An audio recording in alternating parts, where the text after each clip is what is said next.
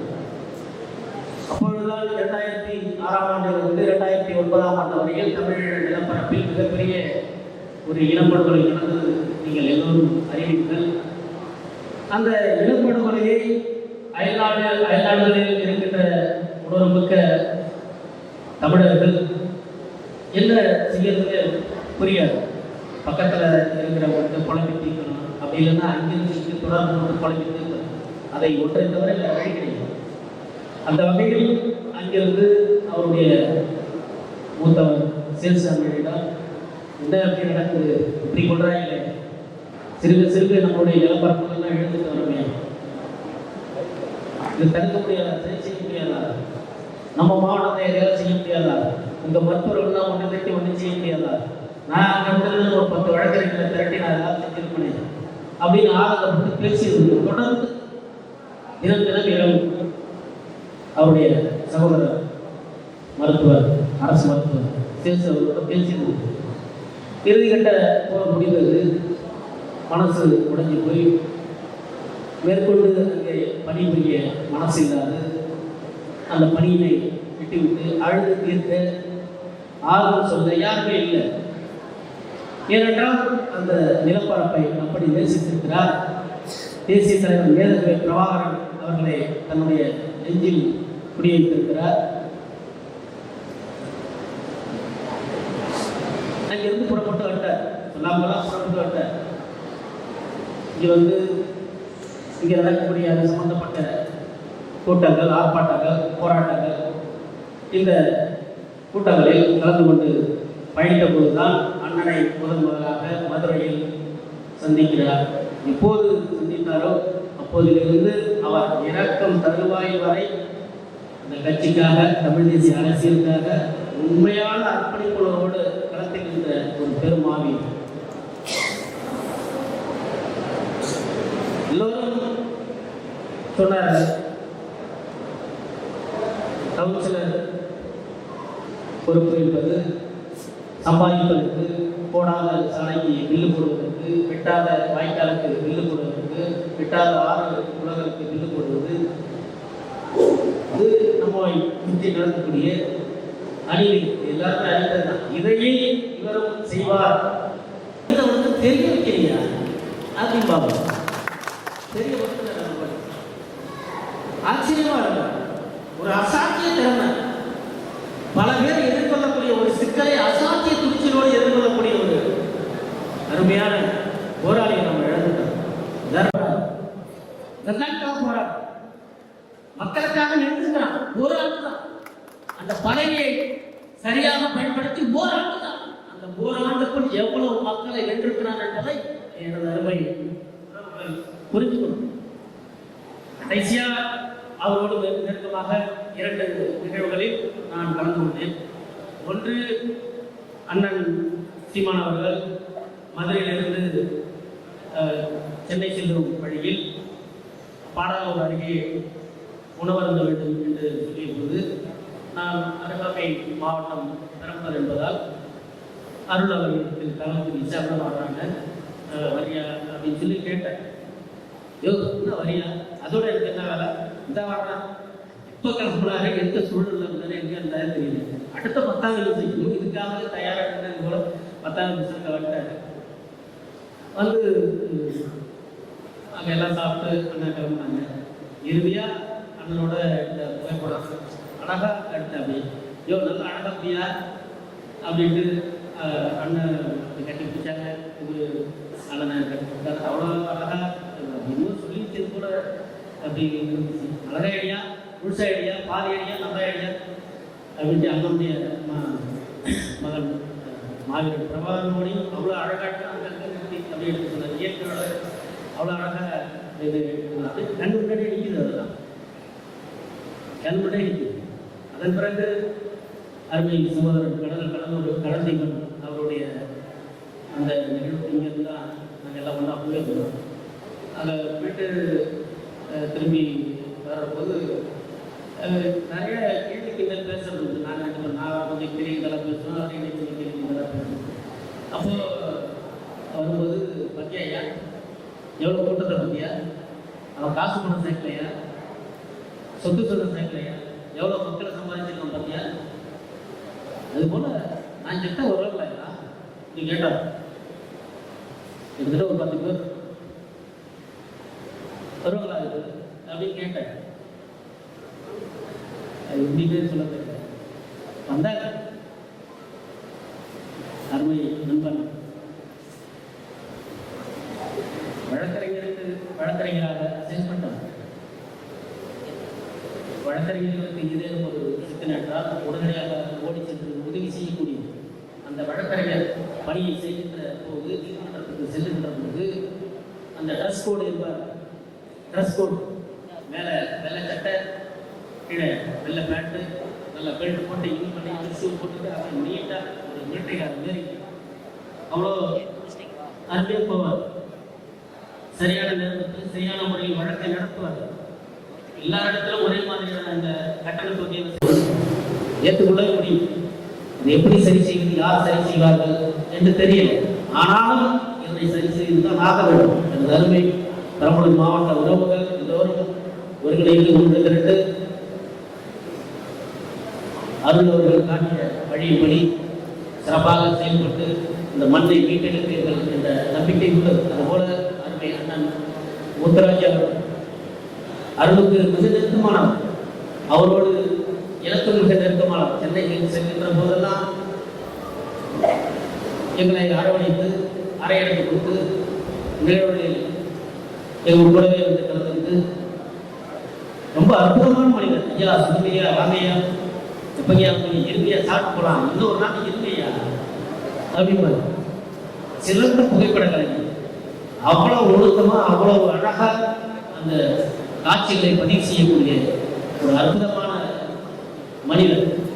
முன்னாள் மாவட்ட தலைவர் முத்துராஜ் அவர்கள் இறப்பும் தாங்கிக் கொள்ள முடியாத இங்கு நடக்கக்கூடிய நிகழ்வுகள் எல்லாவற்றுக்கும் அவர் உடனுக்குடன் தன்னுடைய பங்களிப்பை கொடுக்கக்கூடிய போதுமான வருமானம் அவருடைய தொழிலுக்கும் கிடையாது. அவருடைய முகநூலிலே அந்த பதிவாக போட்டுக்காரு.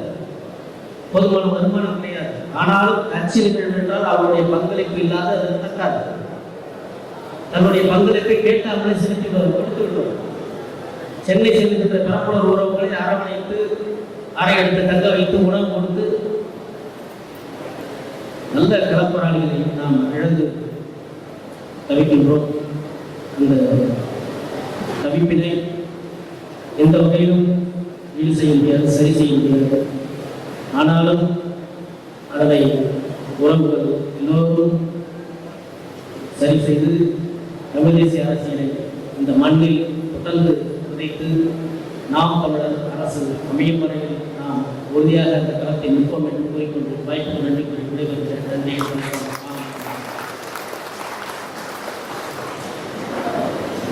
நன்றி திரு பிரபு அவர்களுக்கு. அண்ணன் அருள் அவர்களுக்கு எங்களுக்குள்ள நட்பு என்பதற்கு நான் நேரடியாக பார்த்துருக்கிறேன். சில நேரங்களில் வந்து சிறுபுலத்தனமோட பேசிக்குவாங்க. அவங்க சொன்னது உண்மைதான்.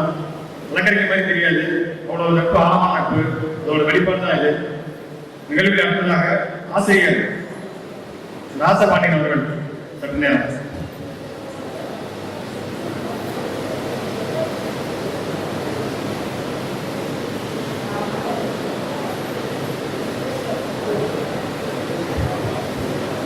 இந்த நடிகர்களுக்கு திரளாக திரண்டு வந்திருக்கிற அருளின் நாம் தமிழர் சொந்தங்கள் அனைவருக்கும் இப்படியான ஒரு உணர்வலையை தமிழகம் முழுவதும் கொண்டு செலுத்தி தமிழ் கூறும் நல்லுலகம் எங்கும் தமிழ் தேசிய உணர்வை நின்று நிலவிக் கொண்டிருக்கிற அந்த சிவானவர்களுக்கும் நன்றி கூறுவதற்கான இடம் இது இல்லை என்றாலும் அருள் எப்படியெல்லாம் விரும்பினான், தன் மரணத்தின் பொழுது உண்மையாக கூடுகிற கூட்டம் தனக்கு வருவாய் என்று அவன் கேட்ட கேள்விக்கு வெகு சமீபத்தில் அப்படி ஒரு பெரும் கூட்டம் கூடுகிற அளவிற்கு அன்பை அருள் சம்பாதித்திருக்கிறார். அவன் மறைந்த நாளில் மட்டுமல்லாமல் நினைவேந்த நிகழ்வு நாளிலும் இங்கு திரளாக கூடியிருக்கிற நாம் தமிழர் சொந்தங்கள் அனைவருக்கும் குடும்பத்தின் சார்பாக நன்றிகளை நான் தெரிவித்துக் கொள்கிறேன். அருள் சாதித்தது என்ன? அதன் வழியாக நாம் தமிழர் இங்கு கூடியிருக்கிற நாம் தமிழர்கள் எதை கொண்டு செல்ல வேண்டும்? அந்த விடயங்களை மட்டும் ஒரு நல்ல புரிதலாக எடுத்து சென்றுவிட்டால் அருளின் வாழ்வு முழுமையடையும் என்று நான் கருதுகிறேன்.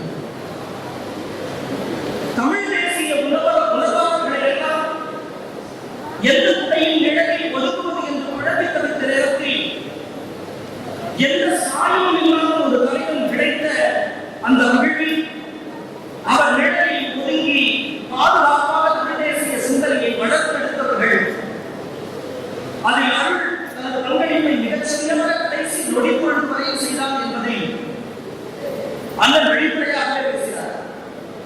தேர்தல் அரசியல் என்பது சட்டமன்ற அரசியல், சட்டமன்ற தேர்தல் என்பது, நாடாளுமன்ற தேர்தல் என்பது ஒரு தலைவனின் எழுச்சியால் விழுகிற ஓட்டு என்று சொன்னால், உள்ளாட்சி தேர்தல் என்பது ஒரு தனி மனித செல்வாக்கினால் பெறுகிற வாக்கு என்பதுதான். அந்த வகையில் ஒரு மிகப்பெரிய தமிழ் தேசிய சித்தாந்த உணர்வு கொண்ட அருள் தனது வட்டார பகுதியில் மக்களிடத்திலே கொண்டிருந்த மிகப்பெரிய செல்வாக்கினால் அவன் சுயேட்சையாக போட்டியிட்டாலும் ஒரு மிகப்பெரிய வெற்றியை பெற்றுத் தந்ததுதான் நாம் தமிழர் இயக்கத்தில் இருக்கிற ஒவ்வொருவரும் மக்கள் இயக்கமாக இது மாற்றுவதற்கு தமிழ் தேசிய சிந்தனை உள்ளவர்கள் அனைவரும் நாம் தமிழர் இயக்கத்தில் ஒன்றிணைந்திருக்கிறார்கள். இந்த தமிழ் தேசிய சிந்தனையாளர்கள் எல்லாம் தமிழ் தேசிய சிந்தனையை மக்களிடத்திலே கொண்டு சேர்ப்பதிலும் வல்லமை உடையவர்களாக இருக்கிறார்கள். ஆனால் நாம் வாழ்கிற பகுதியில் மக்களிடத்திலே தேவையான செல்வாக்கினை வளர்ப்பதிலும் முனைப்போடு செயல்பட்டு வெற்றி காண வேண்டும் என்பதை நாம் தமிழர் கட்சிக்கே விட்டு சென்றவன் தம்பி அருள் என்பதை இங்கு இருக்கின்ற ஒவ்வொருவரும் மனதில் கொண்டார். அவனுடைய ஆத்மா முழுமையாக சாந்தி பெறும் என்பதை இந்த நேரத்தில் பதிவு செய்து விடுகிறேன். அவன் எந்த அளவுக்கு வாழ்ந்திருக்கிறான் என்பதை ஒரு மனிதன் செத்தாதான் பெரிய செட்டியார் வாழ்வு என்பது போல மரணமடைந்துவிட்டால் மரணமடைந்தவனை மட்டும்தான் எனக்கு தெரியும். அந்த மரண நிகழ்வுக்கு ஏன் போக வேண்டும் என்று மக்கள் கூட்டம் இயல்பாக கருதுவது என்பது இயற்கை. ஆனால் அந்த இடத்தில், அந்த வாரத்தில் கூடிய கூட்டம், அவரிடத்திலே மக்கள் எவ்வளவு தூரம் கவிழ்ந்து உண்மையான மனநிறுத்தத்தை உருவாக்கி கொண்டிருந்திருக்கிறார்கள் என்பதை வேறு எந்த வகையிலும் தெரிந்து கொள்ள வேண்டியதில்லை. அந்த கூடிய கூட்டம் அதற்கெல்லாம் ஒரு நீண்ட இடைவெளிக்கு பிறகு ஒரு நினைவேந்த நிகழ்வு நடக்கிற இடத்தில் இத்தனை பெண்களும் சேர்ந்து அந்த நினைவேந்த நிகழ்வில் பங்கு கொண்டிருக்கிறார்கள் என்பதில் அண்ணன் அவர்கள் உண்மையிலேயே மிகப்பெரிய மகிழ்வு கொள்ளலாம். இத்தகைய நிகழ்வுக்கு வருகிற அளவிற்கு மனதை நெய்து வைத்திருக்கிறார், அருமையான தம்பிகளை பெற்றிருக்கிறார் என்பதற்கு, தங்கைகளை பெற்றிருக்கிறார் என்பதற்கு இந்த அரங்கம் ஒரு சாட்சியாக இருக்கிறது. உண்மையில் அருள் எத்தகையவன் என்பதை அவருடைய நண்பர் சொல்வதை காட்டிலும் சொல்லுவதற்கு வாய்ப்பில்லை. அருள் என்பவரையே நான் எப்பொழுது தெரிந்து கொண்டேன் என்றால், அவர் இந்த சட்டத்தில் உள்ளே நுழைந்தவருக்கு முடிந்து போனது வாழ்க்கை என்று சொல்லப்படுது. அதை முற்றாக அழித்து ஒழித்து அதிலிருந்து விடுதலை பெற்று இனி அவருடைய வக்கீல் வாழ்வாகலாம் என்று கனவு கொண்டிருந்த பொழுது அதையும் தகர்த்தெறிந்து மீண்டும் அந்த வாய்ப்புகளை பெற்று மக்களுக்கு சேவை செய்வதற்கான முனைப்போடு அவர் வெற்றி கட்டப்படுகிறார். யார் இந்த பையன்? ஒரு இந்த இவ்வளவு அடக்குமுறைகளை வைத்து வருகிறானே என்று யோசித்து யார் என்று விசாரித்த பொழுது இவருடைய நண்பரும் சேசுடைய நண்பரும் என்னுடைய நண்பரும் ஒன்றாக இருக்கிறார்கள். நாம் சேசு ஒரு பொழுதும் சந்தித்ததில்லை. நம்ம டாக்டரோட தம்பிதானே அப்படின்னா சேசு அறிமுகமாகிறார். சேசுவின் அறிமுகத்துக்கு பிறகுதான் அதோடு நான் பேச தொடங்குகிறேன். அதோடு பேசுகிற பொழுதுதான் நாம் தமிழர் கட்சியினுடைய சித்தாந்தங்கள் குறித்து விவாதிப்பது வழக்கம். அப்படி நான் எந்த வாதத்தை முன்வைத்தாலும் அதையெல்லாம் உடைத்திருக்கிற வேகம் விவேகம், அந்த கருத்தியல் சார்ந்த எல்லா வகையான தரவுகளையும் எடுத்து வைத்து பேசுகிற ஒரு ஆற்றல், ஒரு தீவிரவாதத்தை நாம் தமிழர் கட்சியின் மீதும் அவர் தலைவரின் மீதும் அந்த அருளுக்கு இருந்தது. வெற்றி பெற்ற பிறகு சுயேட்சையாக போட்டியிட்ட காரணத்தினாலே நாம் தமிழர் கட்சியிலிருந்து தள்ளப்பட்டப்படுவார் என்பதான ஒரு போக்கு இந்த கட்சிக்குள்ளேயே நிலவுவதாக ஒரு தகவல். அப்படி இல்லாமல் நேர்ந்த பொழுது கூட இந்த கட்சியை விட்டு வெளியேறுவதற்கு அண்ணன் சொன்னார். பல்வேறு வகையான முயற்சி நடந்தது. ஒரு சாதிய ரீதியாக ஒரு கொட்டுகளை உருவாக்கி அவரை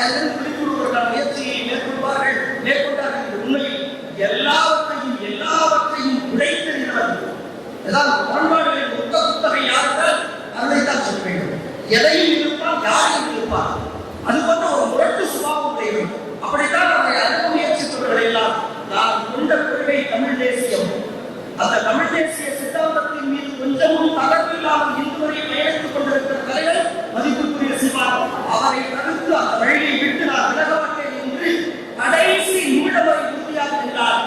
நாம் தமிழர் கட்சியிலிருந்து சுயேட்சையாக போட்டியில் வெற்றி பெற்ற ஒரு கவுன்சிலர் ஒரு வாடிக்கையாக ஒருவராக இருந்துள்ளார் என்பது ஒரு கணக்காக இருந்தால் அந்த வாடிக்கையை தகர்த்து 5 ஆண்டுகளாக போராடி கொண்டிருக்கிற மக்களுக்காக ஒரு சாலையை அமைத்து கொடுத்தார்.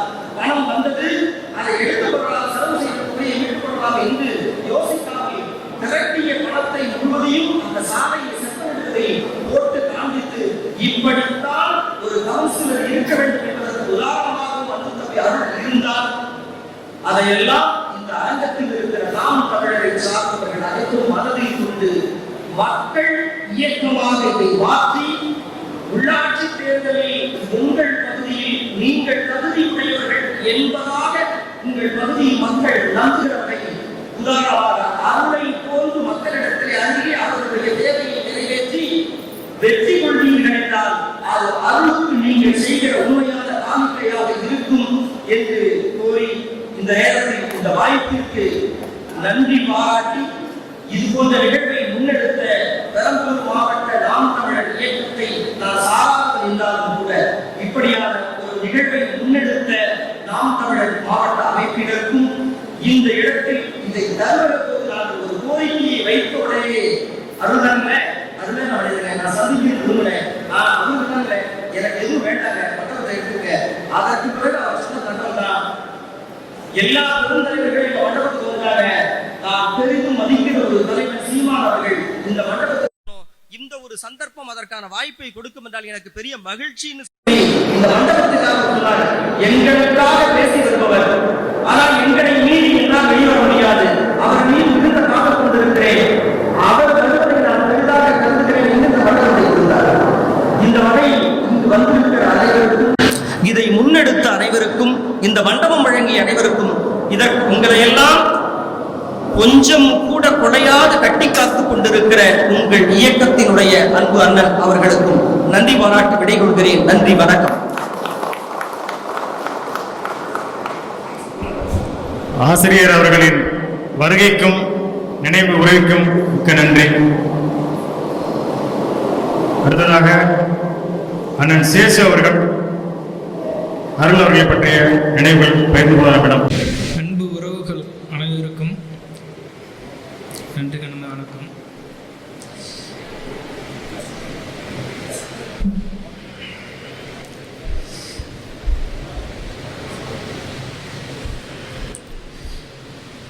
என்ன சொல்றதுன்னே தெரியல. எப்படிப்பட்ட, அதாவது இழக்கக்கூடாத அவ்வளோ பெரிய அவ்வளோ மதிப்பு மிகுந்த ஒரு பொருளை இழந்துட்டு ஒரு கையர் நிலையில நின்றுட்டு இருக்கிற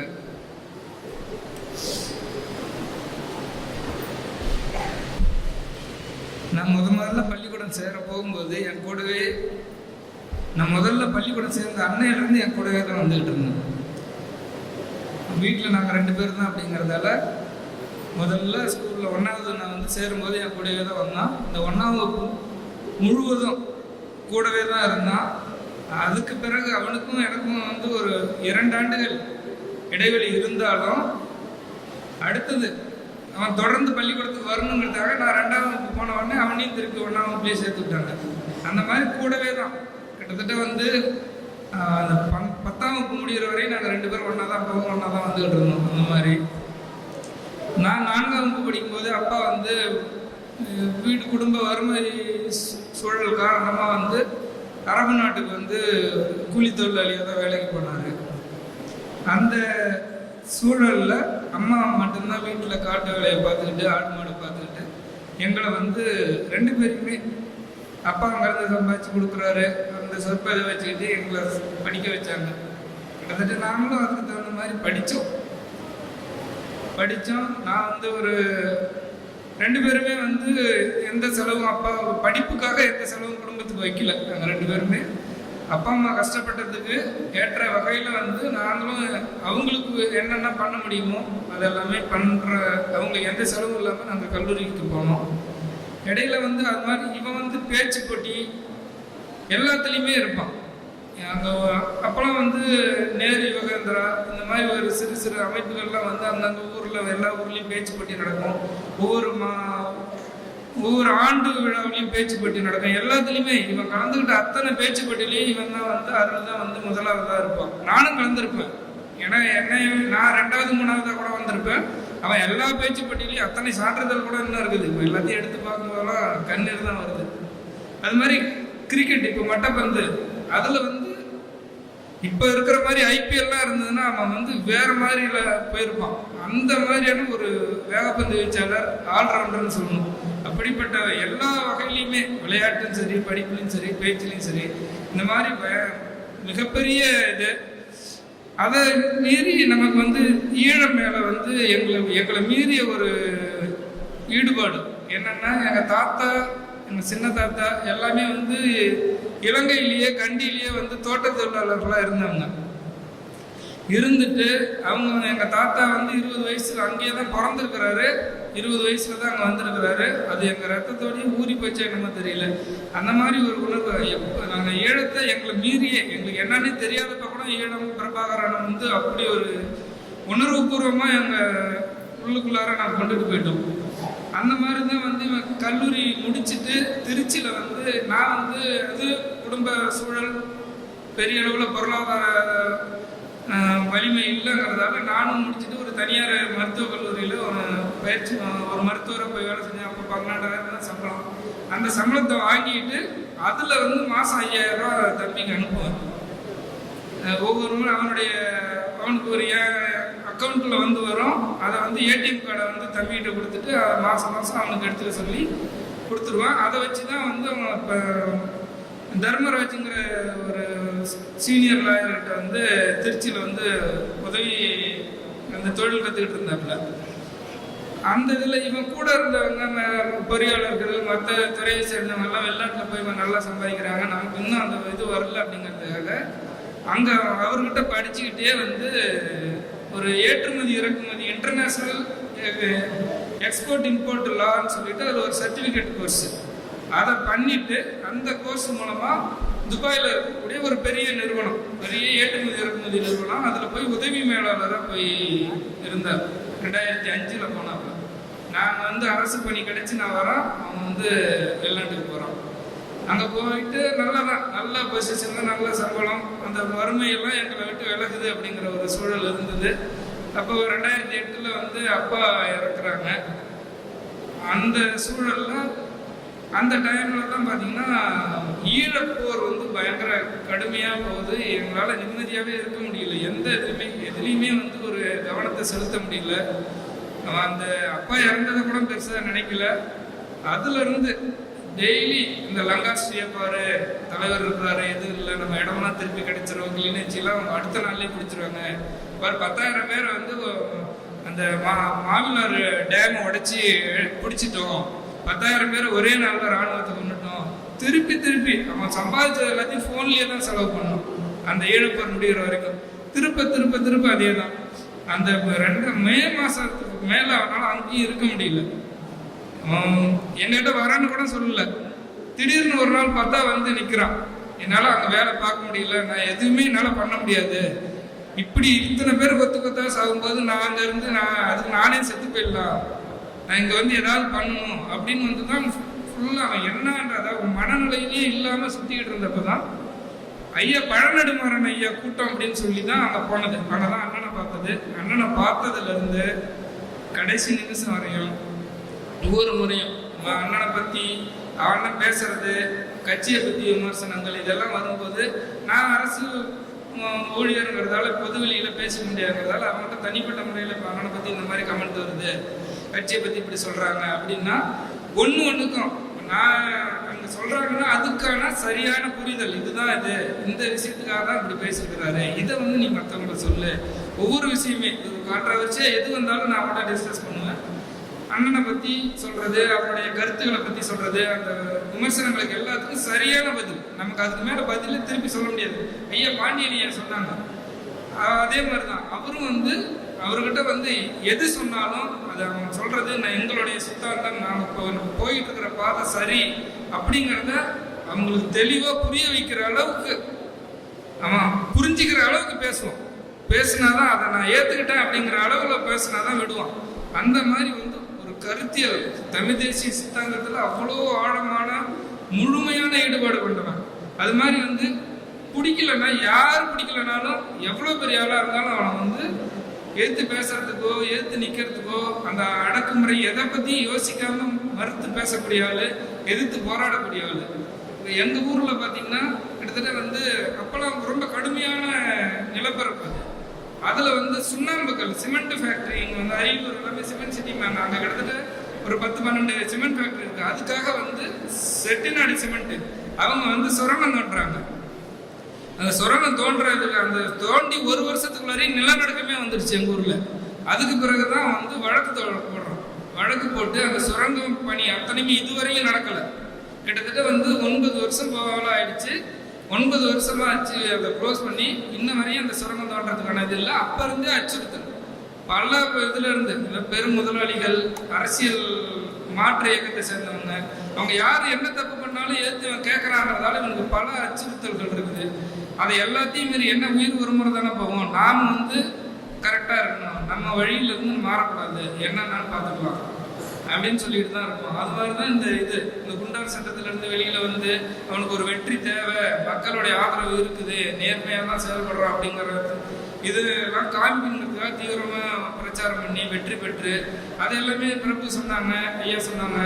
எல்லாமே அந்த அளவுக்கு வந்து நாம் சொன்ன வாக்கை வந்து உறுதியாக காப்பாற்றணும் அப்படிங்கிறதுல அவனுக்கு இணையான ஆள் தம்பிங்கிறதுக்காக இல்லை, அந்த அளவுக்கு உறுதியாக இருக்கும். பிடிச்சதுன்னா அவ்வளோ அவனுக்கு உயிரை கொடுத்து எது வேணாலும் பண்ணுவான். அந்த மாதிரியான ஒரு மதிப்பு மிக்க ஒரு, அதாவது அவனுடைய இழப்பு வந்து எங்கள் குடும்பத்துக்கு பெருசாக இழப்பு அப்படின்னு நான் சொல்ல முடியாது. ஏன்னா என் குடும்பத்தை விட இந்த ஊருக்காகவும் இந்த பெரம்பலூருக்காகவும் தான் அதிகமாக அவன் செஞ்சுருக்கிறான். எங்கள் ஊருக்கு எங்கள் பஞ்சாயத்துக்கு அவ்வளோ இழப்பு. அவன் அருள்னு ஒருத்தன் இல்லை அப்படிங்கிறது. இப்போ எந்த ஊரில் அங்கே ஒரு சின்ன பிரச்சனைனாலும், ஒரு தெருவில் ஒரு பிரச்சனை, ஒரு சாக்கடை அடைச்சிருக்குது, ஒரு தண்ணி வரல, எதுனாலும் காலையில் அவங்கள்ட்ட தான் வந்து நிற்பாங்க. அந்த அளவுக்கு வந்து மிகப்பெரிய மக்களுடைய நம்பிக்கை. அவர்கிட்ட போனால் எந்த பிரச்சனையாக இருந்தாலும் முடிஞ்சிடும் அப்படிங்கிற மாதிரி எல்லாரும் நம்பிக்கிட்டு இருந்தாங்க. அவனுடைய இழப்பு எங்கள் ஊருக்கும் சரி பெரம்பலூர் மாவட்டத்துக்கும் மிகப்பெரிய இழப்பு. அதுதான் அதோட வந்து அவ்வளோ மதிப்பை வந்து நம்ம தொலைச்சிட்டோமே அப்படிங்கிறத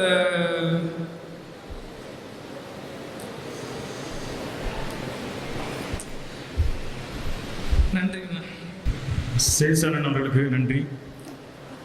இவரை பற்றி சில விஷயங்கள் நான் ஒரு விஷயம் சொல்லிடுறேன். ஒரு மருத்துவர் அலுவலகத்தில் பார்த்தீங்கன்னா இந்த ஸ்டெதஸ்கோப்பு மற்ற மருத்துவ உபகரணங்கள் தான் இருக்கும், மற்ற எந்த ஒரு இது இருக்காது. ஆனால் இவர் அலுவலகத்தில் பார்த்தீங்கன்னா புலிக்கொடி இங்கே இருக்கும், தலைவர் பிரபாரம் படம் இருக்கும். இதை எந்த மருத்துவரும் வந்து அவ்வளோ சீக்கிரம் வைக்க மாட்டாங்க. ஒரு மருத்துவர்னா பொதுவான ஆளாக இருக்கணும், ஒரு கட்சி சார்பு பெறக்கூடாதுன்னு நினைப்பாங்க. ஆனால் அதை பற்றிலாம் கவலைப்படாமல் அருள் அவர்களோட இன்னொரு பிறப்பு, நாங்கள் அப்படிதான் அவரை பார்க்குறோம், இரட்டை பிறவியை தான் பார்க்குறாங்க அவங்கள. அவர் என்ன சொன்னாரோ அது வந்து இவரும் அதை தான் செய்வார். அண்ணனை பாருங்க அப்படிம்பாரு. போய் பார்த்தோம்னா அலுவலகத்துக்கு வந்து கலந்தாய் கூட்டம் அவங்க நேசனத்தை நடத்துவோம் எப்பவுமே. இப்போ கூட அந்த அலுவலகத்தை வந்து நீங்க பயன்படுத்திங்க அப்படின்னு இருக்காரு. அருளார் இல்லை அப்படிங்கிறத நீங்க துக்கப்பட வேண்டாம், அவர் இருந்து என்ன செஞ்சோமோ அதை நாங்க கண்டிப்பா செய்யறேன்னு சொல்லி அவர் செஞ்சுட்டு இருக்காரு. அவரோட வீட்டுல பார்த்தீங்கன்னா வெளியில புலிக்கொடி பெரிய அளவு பறக்க விட்டுருப்பாரு. இவர் இருக்கிற நம்பிக்கை, அருள்னா எங்க கூட இருக்கிற நம்பிக்கை நாங்க இருக்கிறோம். ரொம்ப நன்றிண்ணா. நிகழ்ச்சி அடுத்ததாக 15 ஆண்டு கால நண்பர் அருள் அவர்களுக்கு வழக்கறிஞர் குமரவேல் அவர்கள். இங்கு கூடியிருக்கக்கூடிய அனைவருக்கும் என்னுடைய மாலை வணக்கம். என்னுடைய நண்பர் அருள் என்பவருக்கு இவ்வளவு விரைவாக இப்படி ஒரு நிகழ்வில் நான் கலந்து கொள்வேன் என்று என்னுடைய கனவில் கூட நான் நினைத்ததில்லை. கடந்த 2006ஆம் ஆண்டிலிருந்து நண்பர் எனக்கு நல்ல மக்கள் சொல்லியிருக்கிறாங்க. அந்த பணியை தான் பொறுப்பேற்றத்திலிருந்து 6 மாத காலத்துக்குள்ள தன்னுடைய சொந்த பணத்தில் வாங்கி அந்த இடத்த வாங்கி ரோடு போட்டு கொடுத்துருக்கிறாரு. இதை எதுக்காக சொன்னேன்னா, நான் முன்னாடி சொன்ன மாதிரி தான், அவர் என்ன நினைக்கிறாரோ அதை யார் சொன்னாலும் கேட்க மாட்டார். அவரு தான் அதை முடிவு பண்ணுவார். கடந்த 2019ஆம் ஆண்டு சிலருடைய பொய் வழக்கினால குண்டாசில் உள்ள போறாரு. அவரை மீட்டு கொண்டுட்டு வர்றதுக்குள்ள படாத பாடுபட்டேன். அது எனக்கும் அவருடைய மனைவி அவருடைய அண்ணன் டாக்டர் சாருக்கும் தான் தெரியும். இவ்வளவு விரைவா எங்களெல்லாம் விட்டுட்டு போவாரு அப்படின்னு நான் கொஞ்சம் கூட நினைச்சு பார்க்கல. எத்தனையோ நண்பர்கள் நாங்கெல்லாம் ஒன்றா பேசிட்டு இருக்கும்போது எத்தனையோ நண்பர்கள் சொல்லியிருக்கிறாங்க, இருந்த வரைக்கும் போதும், உங்கள் கட்சியில் இருந்த வரைக்கும் போதும், நீ வா எங்கள் கட்சிக்கு வா, இந்த கட்சிக்கு வா, இந்த கட்சிக்கு வான்னு சொல்லியிருக்கிறாங்க. அதுக்கு அவருடைய ஒரே பதில், என்னோட அண்ணனை விட்டு நான் எப்பவும் வரமாட்டேன், அப்படி நான் வந்தேன்னா என்னுடைய உயிர் போனால் தான் அது நீங்கள் வந்து மாற்ற முடியும் அப்படின்னு தான் சொல்லியிருக்கிறாரு. அப்படிப்பட்ட ஒரு தளபதியை மரியாதைக்குரிய நாம் தமிழர் கட்சியினுடைய ஒருங்கிணைப்பாளர் அண்ணன் சீமான் அவர்கள் அவருடைய தளபதியை எழுந்திருக்கிறாங்க. அந்த பகுதி மக்கள் சிறந்த போராளியை எழுந்திருக்காங்க அப்படின்னு தான் சொல்லணும். டாக்டர் சார் சொன்ன மாதிரி எனக்கு என்ன பேசுறதுன்னு அதுக்கு மேலே தெரியல. ஏன்னா எனக்கு வந்து 2019க்கு பிறகு மிக நெருங்கிய பழக்கம். எல்லாத்தையுமே எல்லா விஷயமும் நாங்கள் 2 பேரும் தான் பேசுவோம். அப்படிப்பட்டவரை இழந்திருக்கிற குடும்பத்துக்கும் அந்த கட்சியினுடைய ஒருங்கிணைப்பாளர் சீமான் அவர்களுக்கும் இந்த கட்சியினுடைய தொண்டர்களுக்கும் நான் சார்ந்திருக்கக்கூடிய பாட்டாளி மக்கள் கட்சி சார்பாகவும் மாநில வன்னியர் சங்கம் சார்பாகவும் ஆழ்ந்த இரங்கலை அனுதாபங்களையும் தெரிவித்துக் கொண்டு எனக்கு வாய்ப்பளித்து மாற்றுக் கட்சியில் பயணித்தாலும் தன் மனக்குமரலை வெளியிட்ட அண்ணன் அவர்களுக்கு நன்றி. அடுத்ததாக இறுதியாக அண்ணன் உரையாற்றுக்கு முன்பு சிறு விண்ணப்பம். 50 வினாடிகள் மட்டும் வரக்கூடிய ஒரு கவிதை என்னோட குரல்ல பதிவிட்டிருக்கேன். இந்த மாமன்றத்தில் அதை ஒடுக்கி வச்சுன்னு ஆசைப்படுறேன்.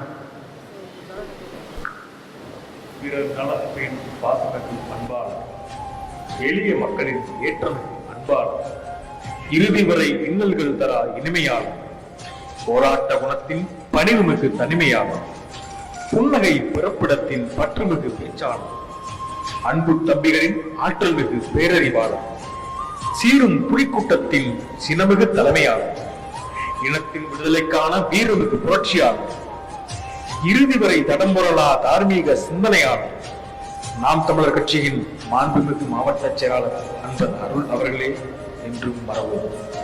விதையாய் மண்ணில் புதைந்து விருட்சமாய் வெளிவரும் ஆலமரத்தின் விழுதுகள் போல் உடன் பயணிக்கும் நாம் தமிழர் உறவுகள். நன்றி. இறுதியாக மாவட்ட செயலாளர் அருள் அவர்களின் நினைவுகளை பற்றியும் மாவட்ட தலைவர் முத்துராஜ் அவர்களின் நினைவுகளை பற்றியும் உரையாற்ற தாய்ப்புலி அண்ணன் சீமான் அவர்கள்.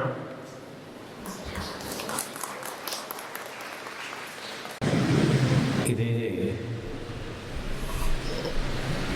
பெரம்பலூர் மண்ணிலே எத்தனையோ கூட்டங்கள்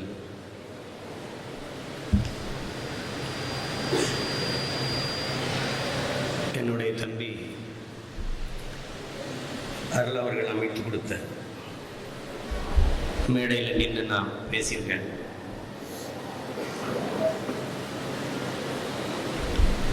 அவன் இல்லாம ஒரு கூட்டம் நடக்குது.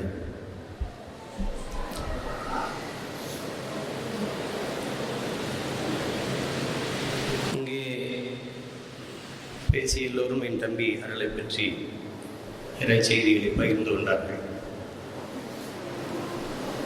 அன்பிற்கினிய தம்பி முத்துராஜ் அவர்கள் சிறந்த ஒரு ஒளிப்பட கலைஞன். கிட்ட சிறந்த களப்போராளிகளை, மனதிற்கு மிகவும் நெருக்கமான தம்பிகளை இழப்பது என்பது எவ்வளவு துயரமும் வலியும் தரும் என்பதை வார்த்தைகளால் வடிக்க முடியாது.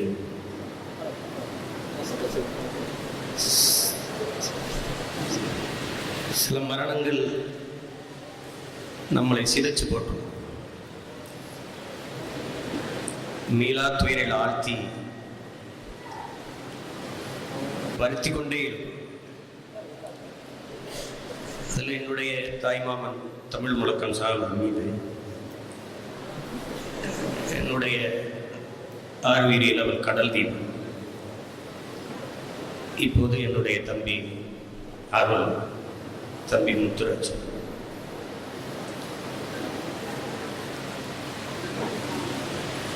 ரொம்ப துணிச்சல் மிக்க வீரன் அவன். இங்கே என் தம்பி ஜேசு மருத்துவர் பதிவு செஞ்சது மாதிரி கண்ணு முன்னாடி நம் இனச்சாவுதான் எங்களை எல்லாம்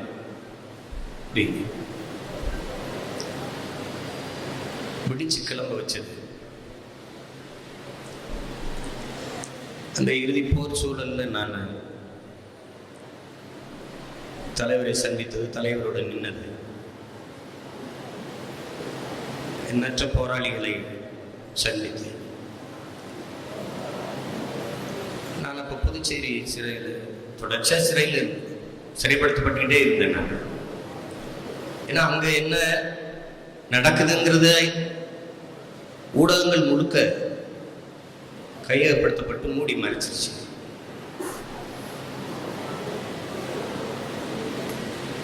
அந்த போர் செய்தியை வெளியில் வரவிடாம மத்திய மாநில அதிகாரங்கள் தடுத்துச்சு.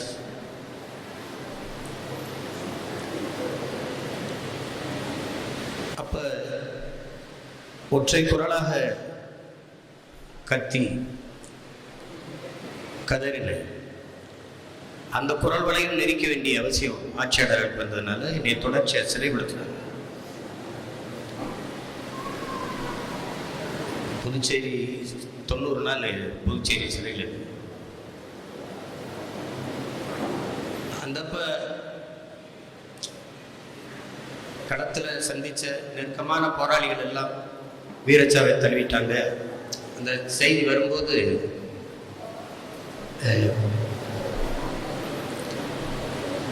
போய் தண்ணீரை திறந்து விட்டுட்டு கழிவறைகள் உட்கார்ந்துட்டு கதறி பல நாட்கள் அழுதுருக்கு. ஒரு ஆறாத கோபமும் ஒரு வன்மமும் வெறியுமா வந்துச்சு. என்ன செய்வது அப்படின்ட்டு, இது புலம்பிக்கிட்டு இருக்கிறதுக்கான காலம் இல்லை, இது போராடுவதற்கான காலம்னு புரிஞ்சுக்கிட்டு நாங்கள் இந்த படையை உருவாக்கணும். அப்படி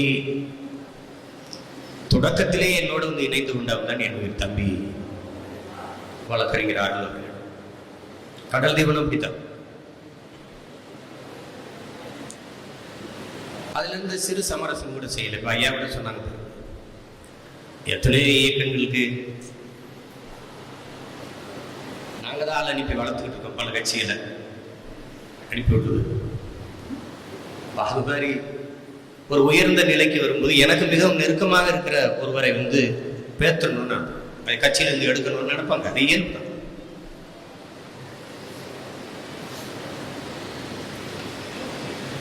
வந்து மரணத்திற்கு கொஞ்ச நாளைக்கு முன்னாடி இந்த மனச்சோர்வில் இருந்துக்கிறேன். என்னை சுற்றி இருக்கிற எல்லாருக்கும் தெரிஞ்சிருக்குது, எனக்கு தெரியும்.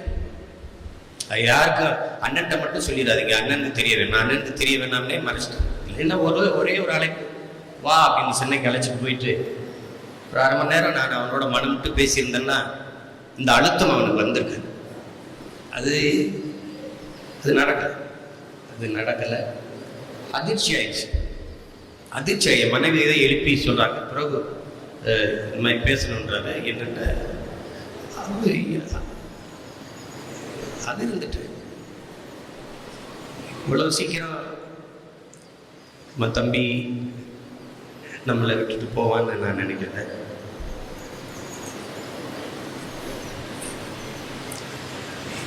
எனக்கு 2 பேருமே தம்பி தான், ஜேசும் சரி அதுவும் சரி. அடிக்கடி வீட்டுக்கு போகாம பார்த்து பேசிக்கிறேன்.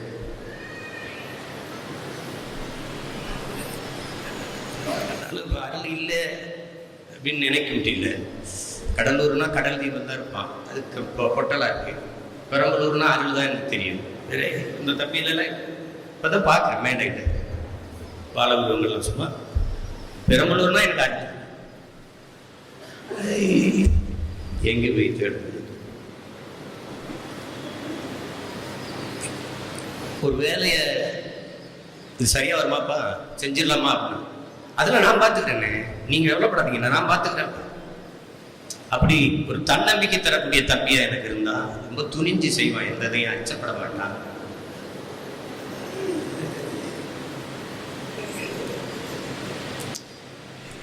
அப்படிலாம் ஒரு கட்சிக்கு ஒரு தளபதி கிடைக்கிறதுங்கிறது ரொம்ப அரிது, ரொம்ப அரிது. அது ரொம்ப மனதுக்கும் உறவுக்கு நெருக்கமாக இருந்த தம்பியை இழந்துட்டு நிற்கும் போது அது ரொம்ப கஷ்டமாக இருக்கும், ரொம்ப கஷ்டமாக இருக்கும்.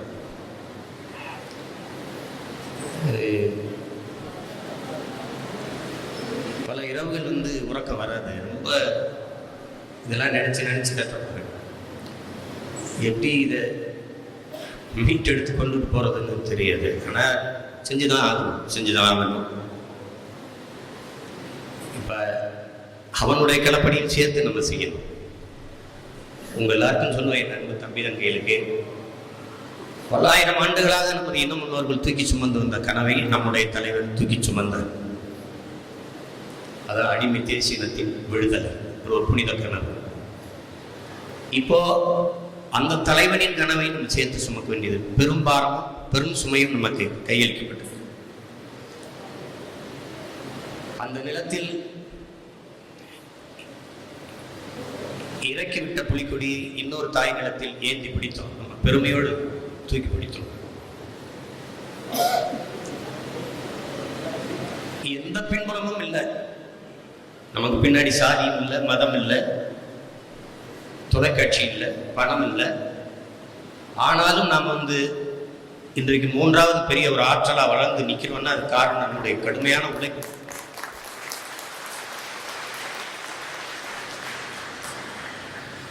தன்மானமிக்க தமிழ் மக்கள் இன்னும் இந்த மண்ணிலே காசு பணத்திற்கு கையை நீட்டாது. தன்மானமும் இனமானம் கொண்ட மக்கள் இன்னும் இருக்கிறார்கள் என்பதை காட்டுதான் நம்ம 21 நம்ம வாங்கின வாக்கு. 2016 2000 வாக்கு வாங்கின இடத்துல 20,000 30,000 வாக்குனா 3-4 மடங்கு, இது 10 மடங்கு நம்ம வளர்ந்து நிற்கிறோம்னா அசாத்திய உழைப்பு தான். இன்னும் நம்ம வேகமாக களத்துல பாயணும். நம்மோடு நின்று நம் கனவுக்காக உழைத்த இந்த பிள்ளைகளுக்கு நாம் செய்வது இதான் செய்ய முடியும். அருள்னா அருள் ஒரு உருவல், அவனே ஒரு லட்சியம், அவனே ஒரு நோக்கம், அவனே ஒரு கனவு.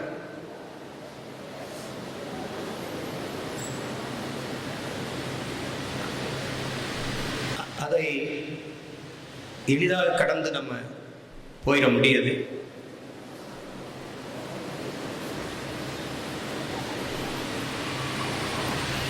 இங்கே அவனுடைய நினைவாக என் அன்பு மகன் நிலம்,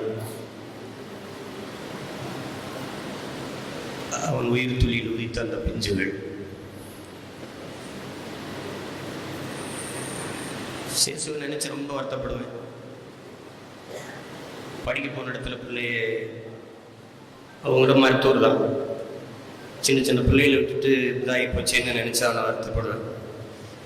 நான் சொன்னேன், ஜேசு நீ மறுமணம் கூட பண்ணிக்கலையே அப்படின்னு. அவதை விரும்பலை, அருளை தான் பிடிச்சேன், எப்படியாவது பேசுகிறான் அண்ணன்ட்ட பேசுகிறாங்க. அவனும் சொல்லி பார்த்தா நீங்கள் சொன்னால் கேட்பாருண்ணா, நான் சொன்னேன் கேட்கல. என்ன பண்ணுறது, துயரம் மேலே துயரமாக வந்துடுச்சு.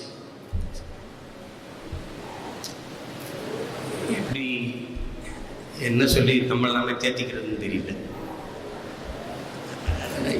என்னதான் இருந்தாலும் சொன்னாலும் எனக்கு அருள் இல்லை, கடல் இவன் இல்லை, எங்க மாமா இல்லை, அது இல்லைதான். அதை ஈடு செய்ய முடியாது. அந்த இழப்பை தாங்கிக்கிற வலிமையும் இல்லை. எத்தனை பேர் இருந்து செஞ்சாலும் அருள் செய்யற மாதிரி அந்த வேலை எனக்கு வராது. எத்தனை பேர் இருந்து செஞ்சாலும் எங்க மாமா சால்வம் இது போல அந்த வேலையை செய்ய ஆட்கள் வராது, எனக்கு வராது, நம்பிக்கை வராது எனக்கு. அப்புறம் நம்பி ஒப்படைச்சிட்டு ஒரு வேலையை அருள்கிட்ட கொடுத்துட்டு நிம்மதியாக இருந்திருக்கலாம். அப்படி பல வேலைகளை செய்தவன், சாதிச்சு காட்டியவன். யாரு பேசினாலும் எடுத்து பேசுவான். நான் கூட எதுக்கு எல்லார்கிட்டையும் எரிஞ்செறிஞ்சு விடுகிறேன், ஏன்டா திட்டி கிடக்குறாரு. அண்ணன் சொல்லிட்டா மறுபேச்சு கிடையாது, நான் சொல்லிட்டேன்னா அதுக்கு மறுபேச்சே கிடையாது. அண்ணன் சொல்லிட்டாங்க அப்படிலாம் தம்பிகள் கிடைக்கிறது ரொம்ப கடினம், ரொம்ப கடினம். இது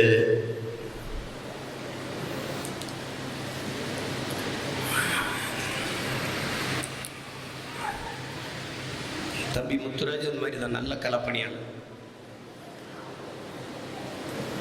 அவர் மாவட்ட தலைவராக இருந்தார், என் தம்பி மாவட்ட செயலாளராக இருந்தார். 2 பேரும் இல்லை. இப்படி ஒரு கூட்டம் புலம்பலூரில் நடக்குன்னு நினச்சி கூட பார்க்கல. அவனுக்கு படத்தை திறந்து வச்சு இப்படி நிற்க வேண்டிய நிலைமை எனக்கு வரும்னு நான் கொஞ்சம் கூட எதிர்பார்க்கல.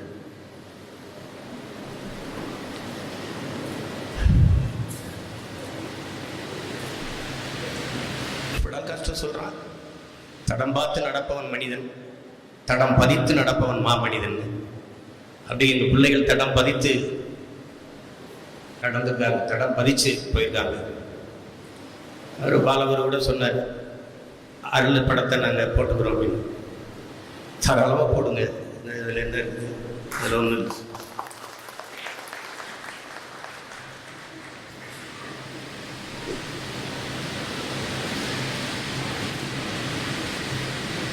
எல்லாரும் ஒரு உறுதியை ஏற்றுக்கிறணும். என் அன்புக்குரியவர்கள் என்னுடன் பிறந்தார்கள். இங்கே சுட்டி காட்டும் போது அருள் எப்படி செயல்பட்டாரு அப்படின்லாம் சொல்கிறாங்கல்ல, அதுபோல் நீங்களும் உங்கள் ஆற்றலை வளர்த்து கொண்டு திறனை மேம்படுத்தி ஒற்றுமையாக நின்று வேலை செய்யும். அது ரொம்ப முக்கியம். நமக்குள்ள கருத்து முரணே வரக்கூடாது. ஒரே கருத்து தான், இலக்கு ஒன்றுதான், இனத்தின் விடுதலை. ஒரே கருத்து தான்.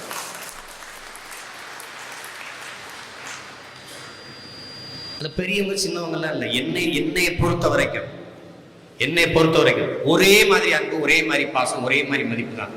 இவர் பெரியவர், இவர் சின்னவர், இவர் புதுசாக வந்தார் கட்சிக்கு, இவர் முந்தானார், ஒரே அன்பு தான், ஒரே அன்பு தான். அவருக்கு கூட இவருக்கு குறைய கிடையாது. நீங்க இன்னும் எனக்கு நெருங்கி பழகிங்க. அருளுக்கு என்ன அன்பு வச்சுக்கோ அதான் பாரபுரம் இருக்கு. என் தம்பி ஜேசுக்கு என்ன அன்பு இருக்கோ அதான் அருளுக்கு. அப்படிதான் நான் இருப்பேன். அதனால நீங்க அண்ணன் அவர் தோல் மேல கை போட்டாரு அதனால அவருக்கு நெருக்கமாயிட்டாரு, இதெல்லாம் கிடையாது. இல்லை, தம்பி பிரபு சொன்னதுதான். கடைசியா சந்திச்ச இடத்துல கட்டி பிடிச்சி 2 பேரும் படம் எடுத்துட்டோம். அதுக்கப்புறம் அப்பப்போ அலைபேசினால செலச்சு கட்சி வேலையை தான் சொல்லுவேன். சில சமயம் அவனே அழைச்சி பேசுவான். அதுதான் அதுக்கப்புறம் அந்த சந்திப்போட அதுக்கப்புறம் சந்திக்க முடியல.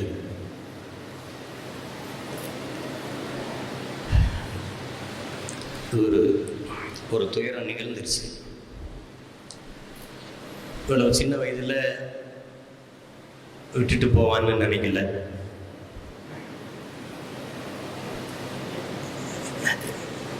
எனக்கு தான் தனிப்பட்ட முறையில் பெரிய இழப்பு. இதெல்லாம் பெரிய இழப்பு. இது எப்படி தம்பி சொன்ன மாதிரி இந்த மாவட்டத்திற்கு ஒரு பெரிய இழப்பு அப்படின்னாரு என் தம்பி ஜேசு. என்னை பொறுத்தவரைக்கும் என் இனத்திற்கே பெரிய இழப்பு. தமிழ் இனத்தில் ஒரு போராடி ஒரு தமிழ் மகனா வருவது என்பது அவ்வளவு கடினம். படுற பாடு இருக்க. நம்ம ஒண்ணு பேசுனா அவங்க ஒண்ணு எடுத்து பேசுறாங்க. கிறிஸ்தவர் இஸ்லாமியரெல்லாம் மதம் மாற சொல்றாருன்னு இப்படித்தான் அவங்களுக்கு மனசாட்சி வருது, மனசான்று இல்லாமல் பேசுறாங்கன்னே புரியல. நான் ஏதோ தாய் மதம், நான் மதம் பரப்பு இந்த கால் ஒன்று ஜி போப்பா, நான் என்னது வேடிக்கை இருக்கு. நான் இனம் பரப்ப வந்த ஆள் ராஜா, நான் மதம் பரப்ப ஆள் கிடையாது. நான் என் மொழி, என் இனம், அதுல உறுதியா இருப்பேன். என் வரலாறு, என் கோட்பாடு. எச் ராஜா இந்துக்கள் தான் தமிழர்கள்லாம் இந்து தான் அப்படின்னு பேசுறது இங்க யாருமே எதிர்க்கல, யாருமே எதிர்க்கலை. அதற்கு எதிர்வினையாக தமிழர்கள் நாங்கள் இந்துக்கள் இல்லை என்று நான் சொல்றேன். நாங்கள் சைவர்கள். என்னுடைய சமயம் சைவ சமயம், என்னுடைய சமயம் சிவ சமயம், என்னுடைய சமயம் மாலியம், திருமாலை வழிபடுகிற கண்ணனை வழிபடுகிற மாலியம். அதை வைணவங்கிறீங்க, நாங்க மாலியங்கிறோம் தமிழ்ல. அதான சொல்றோம். அவர் எல்லா தமிழர்கள்லாம் இந்து, தமிழர்கள்லாம் இந்துன்னா இந்துலாம் தமிழர்னா பீகார்ல இருக்கிறவன்லாம் குஜராத்ல இருக்கிறவன்லாம் தமிழர் ஆயிடுவானா? எச் ராஜா தமிழர் ஆயிட்டாரா? பீகார்ல இருந்து இங்க தமிழர் ஆயிடுவார். எப்படி இருக்குது? அதை ஒருத்தரை எடுத்து பேச கிடையாது. தாய் மதம் திரும்ப சொல்லிட்டாரு. அப்படி சொல்லவே இல்லையே, நான் சொல்லவே இல்லை. நான் ஒண்ணு பேச இவங்க ஒண்ணு பேச்சு பார்க்க. பல பேர் எச்சில இருந்தா கட்சியை நடத்திக்கிறான். ஒரு வேலை கிடையாது.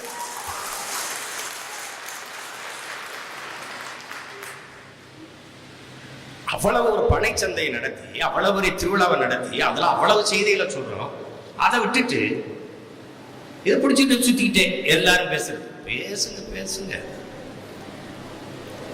கட்சி ஆரம்பிக்கும் போது சொன்னேன், 2010 கட்சி ஆரம்பிக்கும் போது மதுரையில், இனி நாம் தமிழர் வாழ்க, நாம் தமிழர் ஒழிக, இதான அரசியல் தமிழ்நாட்டில். வேற கொள்கையே கோட்பாடே ஒண்ணும் இல்லை, நம்மளை திட்டுறதுதான். சும்மா BJP RSS BJP RSS BJP நீ எங்க பேசுறதே இல்லையே, பேசுறதே இல்லை.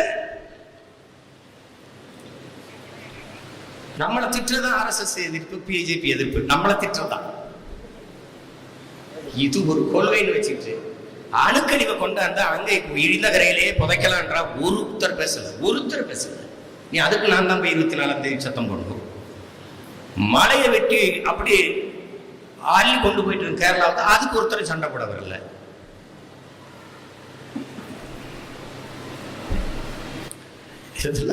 இதுல என்ன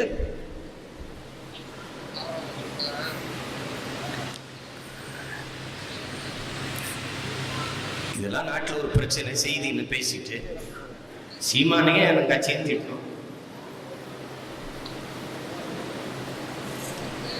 இதுக்கெல்லாம் பயந்துட்டு விட்டுட்டு போற ஆள் கிடையாதுங்க.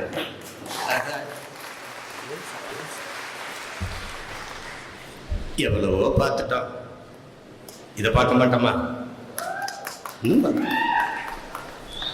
24 தேர்தல் இருக்கு, அப்புறம் 26 ஒரு தேர்தல் வரும், அதையும் பார்க்கத்தான் போறோம்.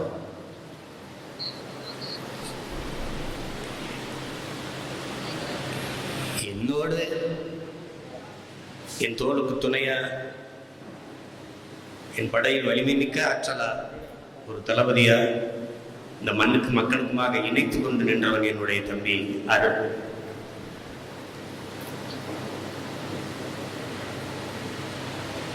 அவன் இல்லை, ஈடு செய்ய முடியாத ஒரு பேரிழப்பு எனக்கும் நாம் தமிழர் கட்சிக்கும். நிறைய பேரிழப்பு.